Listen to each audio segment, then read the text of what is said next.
It is a genetic chromosome, and it's the trisomy 21. So they have an extra 21st chromosome. Remember that the other one that we learned last time on Tuesday was Edwards syndrome, and it's the trisomy 18. Much more severe issues that come with that. Your Down syndrome child is, they are what they are. They're wonderful people. It causes developmental and intellectual delays. Probably two of the things that almost always occur with them is mental disabilities, of course, but also a lot of heart issues.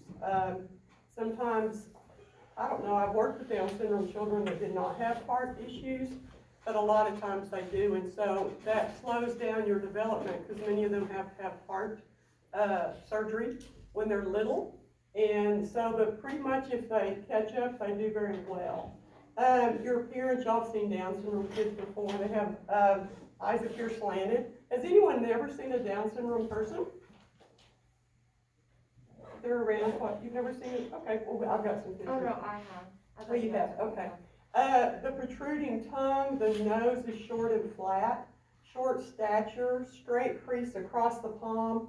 And the little finger is shorter, and those are two things they look into the womb when they do the ultrasounds on babies, is that they look for that finger being shorter and also for that crease across their palm. And so you can see that in the kids when you look at them if y'all get an opportunity. The thing about treating them is they are very low tone. And so, again, remember, whenever you deal with low tone, it's a lot harder to treat a low tone child than a child that has spasticity or high tone. And so that's just part of it.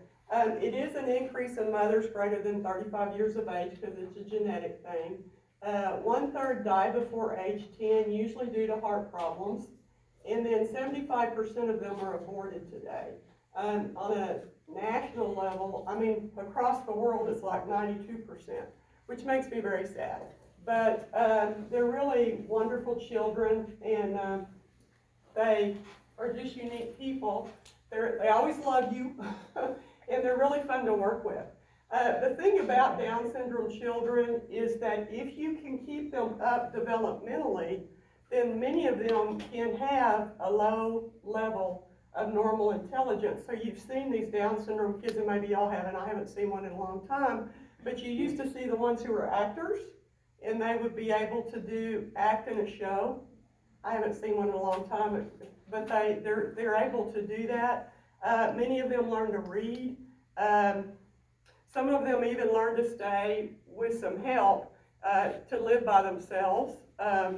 And some things like that. So they are at low level of normal intelligence. Not all of them by any means, but again, keeping them up developmentally is very significant. So they put a Down syndrome baby in therapy like a month after they're born.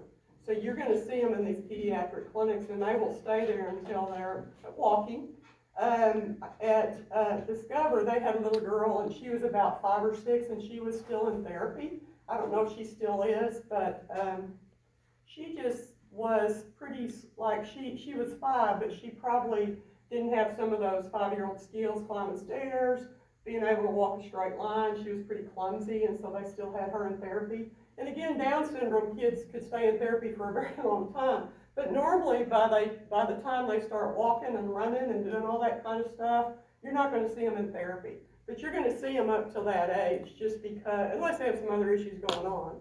But if they're fairly healthy, they're going to be not seen probably in therapy. But you do see them initially because they're slow to develop, and we want to keep them at that level. They're really lots of fun. I will tell y'all one story. I did some pediatric therapy here because they're wanting a pediatric therapist. It's been many years ago. This little boy's probably even 13 or 14, and he was born to a family who had 4 children already, and so he had had heart issues from the time they did surgery on him when he was 8 months old. And when I went in there, it was about at 9 months, and he couldn't do anything. He was like a brand new baby. He could hardly hold his head up, and it was because of the heart issues. And so I went in there every week, and I just went once a week, and I would show those 4 kids what to do with him. They would do it all week long. So every time I went back, it was accomplished. I was only in there for about, by the time, let's see, I was probably in there 3 months because he was walking. By the time he was a year old, he was walking. But those kids worked with him all the time. They came home from school and they just worked with that baby. And it was just really neat because they were like 9 to about 13, and it was just fun because I just showed them what to do, and they did it. So it was really a neat story, and I think he's done very well at Hackett's where he goes to school. Anybody from Hackett? Mm-hmm. Do you know a little boy? He's about 13 or 14. He comes from a family that had, I don't know, all those kids would be grown, but he's probably, they'd be at least teenagers. Yeah, he probably goes to school with my brother Waylon. Okay. They're Anyway, it's kind of a neat story. But anyway, those are real common pictures of those.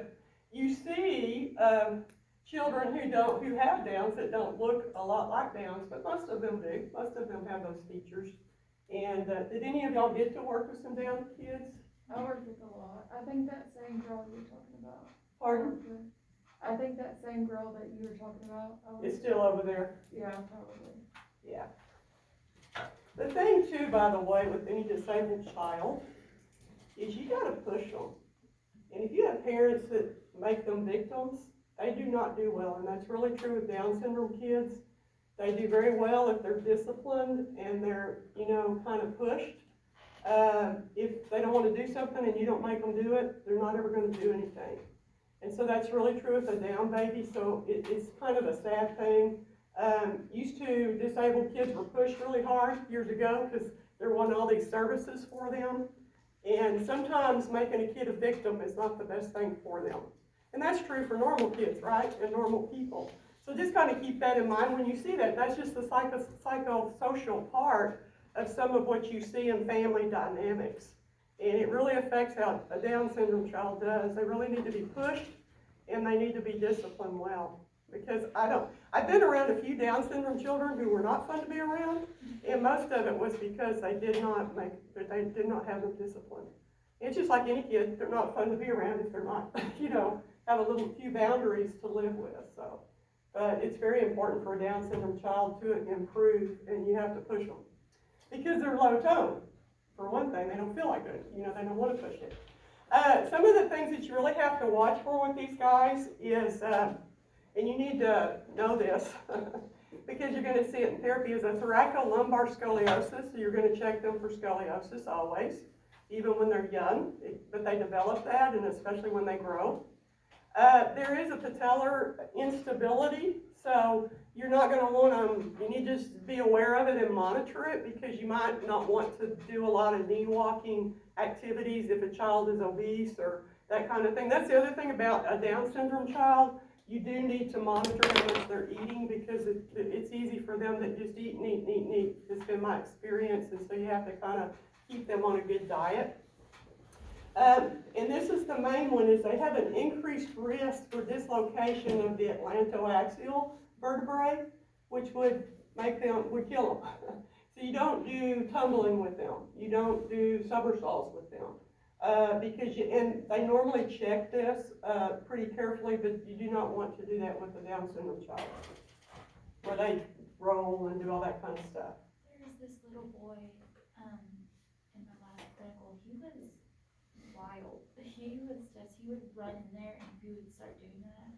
And I guess they had tested for that, and I guess they cleared him. But I mean, he would climb the rock climbing wall and then just throw himself and then just roll. I mean, He was crazy, huh? yes. And I guess they said that with Down syndrome, they can get like a little temper, so they get agitated very easily, and I noticed that very quickly. Can I just say again, if you handle those kids and discipline them, we all can have, kids can have tempers and throw temper tantrums. And you really do need to discipline them like a normal child. I don't know the parents, I'm just telling you that's what I've seen. They do well. They even need more boundaries, I think, than regular kids. But anyway, that's just my experience with them. But I'd be interested to know if they allowed him to do temper tantrums and things like that, How did you feel about that? Did you feel like that they were able to control him when the therapist took control? I know the little boy personally, and I know his parents, so it makes sense. That makes sense. Okay, that makes sense. We won't say anymore. It does them such an in-service if you don't discipline them. But that's true for any The child. first child too, so, Oh, that was hard, wasn't it? yeah. That's hard. Were they young? Mhm. Okay, any questions on that particular thing? Okay.